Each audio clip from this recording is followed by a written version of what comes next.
Hello everyone, welcome to Law Guide. This is a series on Indian Constitution, so stay connected to subscribe. In this video, we will study Article 15 of Indian Constitution, which is under Part 3, Fundamental Rights. Article 15, Prohibition of discrimination on grounds of religion, race, caste, sex or place of birth. Article 15 ये equality की बात करता है. Religion हो या race, caste, sex और place of birth, इन सब चीजों पे डिस्क्रिमिनेशन नहीं होना चाहिए.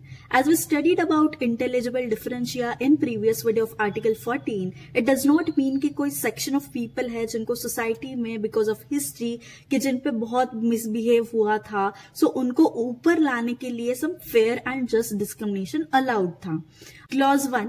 The state shall not discriminate against any citizen on grounds only of religion, race, caste, sex, place of birth or any of them.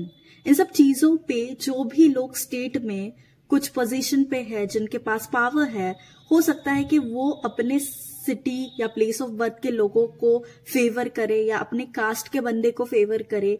सो ये सब ना हो, इसलिए ये क्लॉज है विच सीज के रिलीजन, रेस, कास्ट, सेक्स पे, प्लेस ऑफ बर्थ पे कोई डिस्क्रिमिनेशन ना हो. इसमें एक केस हुआ था डीपी जोशी वर्सेस मध्य भारत. इंदौर के कॉलेज का है, जहां कॉलेज ने इंदौर के लोगों को सीट्स दिए थे कॉलेज में. सो ये discrimination on place of residence हुआ. सो ये आर्टिकल में मेंशन नहीं किया है कि हम प्लेस ऑफ रेजिडेंस पे डिस्क्रिमिनेट नहीं कर सकते, सिर्फ 5 चीजों पे बोला था. सो ये इंटेलिजिबल डिफरेंशिया में माना गया था दैट प्लेस ऑफ रेजिडेंस पे डिस्क्रिमिनेशन करना अलाउड है. Clause 2. No citizen shall on grounds only of religion, race, caste, sex, place of birth or any of them be subject to any disability, liability, restriction or condition with regard to A. Access to shops, public restaurants, hotels and places of public entertainment, or B. The use of wells, tanks, bathing ghats, roads and places of public resort maintained wholly or partially out of state funds or dedicated to the use of general public. अब इसमें बोला है कि जो state के under आते हैं वहां भी इस बेसिस पे डिस्क्रिमिनेशन ना हो, और प्राइवेट इंडिविजुअल के अंडर आता है पब्लिक लाज में, वहां पे भी इस बेसिस पे, ये 5 कैटेगरीज के बेसिस पे कोई भी डिस्क्रिमिनेशन ना हो. फॉर एग्जाम्पल किसी स्कूल में कैंटीन है and they said only Christian people are allowed, तो भाई this is violation of article 15 because हम रिलीजन, रेस, कास्ट, सेक्स और प्लेस ऑफ बर्थ पे, शॉप्स में, होटल्स में, पब्लिक एंटरटेनमेंट, वेल्स पे, टैंक्स पे, bathing ghat, roads and resort वगैरह यहाँ डिस्क्रिमिनेशन नहीं कर सकते. Clause 3. Nothing in this article shall prevent the state from making any special provision from women and children. यहाँ बोला है ये एक एक्सेप्शन है कि आप वुमेन और चिल्ड्रन के अगेंस्ट डिस्क्रिमिनेशन नहीं कर सकते, बट ऑल्सो कुछ स्पेशल एडवांटेजेस प्रोविजंस दे सकते हो. उनको फेवर करने के लिए पावर दी गई है स्टेट को कि स्टेट कोई भी प्रोविजन बना सकता है चिल्ड्रन और वुमेन को फेवर करने के लिए. यहां तक ओरिजिनली कॉन्स्टिट्यूशन में आर्टिकल 15 में था, but after first amendment clause 4 आया.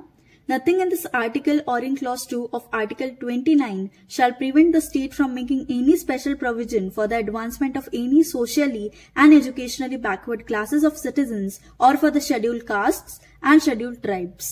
यहाँ बोला है स्टेट के पास पावर है स्पेशल प्रोविजन बनाने की for SC and ST people जो सोशली एंड एजुकेशनली थोड़े पीछे है. इसमें there is one case state of UP versus Pradeep Tandon, जहां रूरल एरिया के लोगों को रिजर्वेशन देने की बात करी थी. तो ये रूरल एरिया के लोगों को रिजर्वेशन देना ये इंटेलिजिबल डिफरेंशिया के अंडर नहीं फॉल करता, because it is not necessary कि गांव के लोग हैं तो सोशली एंड एजुकेशनली बैकवर्ड ही हो.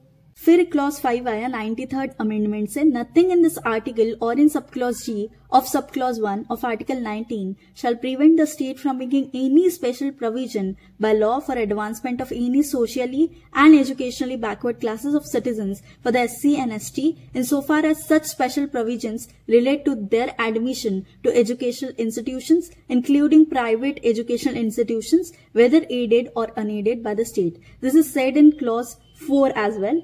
Other than the minority educational institutions referred to in clause 1 of article 30, कोई minority institution के अलावा state SC and ST के लोगों के लिए provision बना सकती है educational institution के सिनारियों में.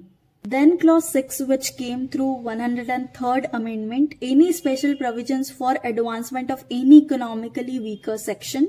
That is EWS। इसमें बोला कि SC ST के अलावा जो भी लोग इकोनॉमिकली वीक है उनके लिए स्टेट प्रोविजंस बना सकता है। So yes, that was it for Article 15 of Indian Constitution, everyone. This is sufficient for university exams. Hope you understood. Please do like, share and subscribe if this video helped you in any way. See you again in next video. Till then, study hard. Remember, we have to make our parents proud. Bye. Take care.